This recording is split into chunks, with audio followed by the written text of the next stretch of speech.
I will explain everything. Never miss this video. Hello viewers, I am Sarah. Welcome to our new video. Before going to the main topic, I would like to say if you are new in our channel, please like this video and subscribe to the channel.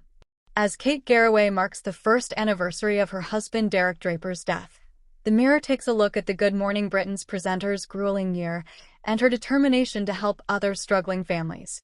Today marks 1 year since Kate Garraway said goodbye to her husband, Derek Draper, who was just 56 when he died following an agonizing illness. The political lobbyist turned psychotherapist had suffered severe health complications after contracting coronavirus in March 2020. In December 2023, his condition worsened following a cardiac arrest, and he died on January 3, 2024, after slipping into a coma. Devoted Kate, 57, cared for Derek until the very end, documenting his illness and her grief in a way that has resonated with countless families across the country.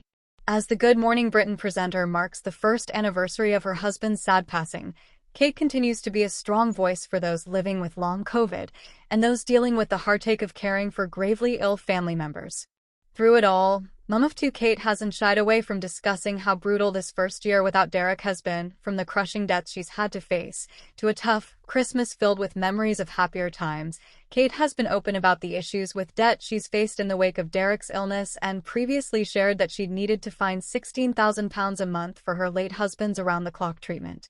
Speaking candidly in her March documentary Kate Garraway, Derek's Story, which followed the final year of Derek's life, Kate confided, "Derek's care costs more than my salary from ITV, and that is before you pay for a mortgage, before you pay any household bills, before you pay for anything for the kids, so we are at a crunch point. I am in debt. I can't earn enough money to cover my debt because I am managing Derek's care, and I can't even use the money I do have to support Derek's recovery because it's going on the basics all the time." Devastatingly, there were more money difficulties to follow. Last May, it was reported that Kate was faced with a £150,000 bill as a result of closing Derek's psychotherapeutic business, Asta Aspera, which was shut down with £184,096.96 worth of debt. It was also said that Kate had been told to pay a £32,000 flat fee on top of 40% of assets recovered from the company, according to The Sun. Kate also reportedly had to deal with a £112,836 bill from a director's loan taken out by Derek and had to call in financial help from London financial experts Hacker Young. Back in May, a source close to the star told The Mirror in May that she had engaged the specialists to handle discussions with HM Revenue and Customs, HMRC. The source said, "Kate has made no secret of her financial issues, which include Derek's medical care bills and the collapse of his company. She is now getting the help she needs to help with the tax bill." Just last month, documents showed that Kate's TV firm, Prospero 100 Ltd., had gone from making a profit to racking up debts of £165,000 in a 12-month period. This followed reports that 3 other firms the presenter held with her late husband had run up a staggering £2 million in debts. Recently filed accounts on company's house showed Prospero 100 Ltd., which is also said to owe £128,731 to creditors, being £165,011 in debt up to November 30, 2023. For the previous financial year, the firm's reports showed it holding a £36.88 profit. The company Kate's representatives have previously declined to comment on these reports. Ahead of her first Christmas without Derek, Kate opened up to co-presenter Susanna Reid about her grief. She admitted, "It's very raw, Susanna, to be honest. It's very raw. I mean, this time last year, Derek was still alive, very sick. We thought it was the toughest Christmas because, weirdly, in 2020, we had a lot of hope that he was coming out. I think that I am still in the early stages of grief. The pain and the feeling is still there." On Christmas Eve, fellow Good Morning Britain star Ranveer Singh paused the show to check in with Kate after the ITV show discussed Prime Minister Keir Starmer and King Charles's moving festive messages about combating loneliness.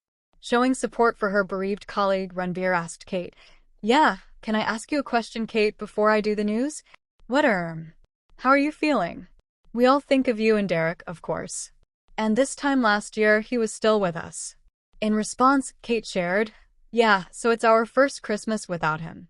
I've been talking to Andy Peters, who lost his mum and warned me that Christmas is the hardest time." She added, I think this one will be particularly hard.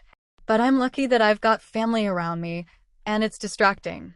But I think you do feel grief because that's the point where you have the memories of previous years, and you were lucky enough to still have them over the last 4 or 5 years, even though they were very ill. Ranveer then asked, "Was he very ill this time last year?" To which a tearful Kate replied, "He was, yes. He was in intensive care this time last year. But we were going into him in intensive care." Inside my head I did fear this was a grim one. But the children didn't. They were still very hopeful. Reflecting on how the festive season can affect those in mourning, Kate continued. "So yeah, it's a tough one this year, and I think anyone who is experiencing grief, it does hit you when you feel something which is full of tradition and you have memories. It comes back. But I'm thinking of everybody else who's feeling that." Kate today confronted Health Secretary Wes Streeting about the challenge of dealing with the funding of care, noting that, while she herself was fortunate enough to have a good salary to pay for the care, the costs had still left her with excessive unpayable debt. She went on to share her fears for others going through similar ordeals and asked Mr. Streeting to consider the urgency of the issue after he announced that his review into the care system would take years. Drawing from her own heartbreaking experiences on today's Good Morning Britain, Kate told Mr. Streeting, "I'm going to be honest. In my mind, I'm thinking about the situation with Derek. It actually happens to be the anniversary of his death, the 1-year anniversary of his death today, which is a day only relevant to me. But over the last few weeks, the family and I have been talking about the challenges we faced this time last year. And I think one of the reasons why we've always ended back into this sort of the short-termist cycle of failure is whenever we talk about social care, there are costs involved, and that sort of makes people run for the hills and want to stick their head in the sand in politics, because sometimes those numbers can be scary." No more today. If you like this video, please subscribe and stay tuned with our channel. Thank you.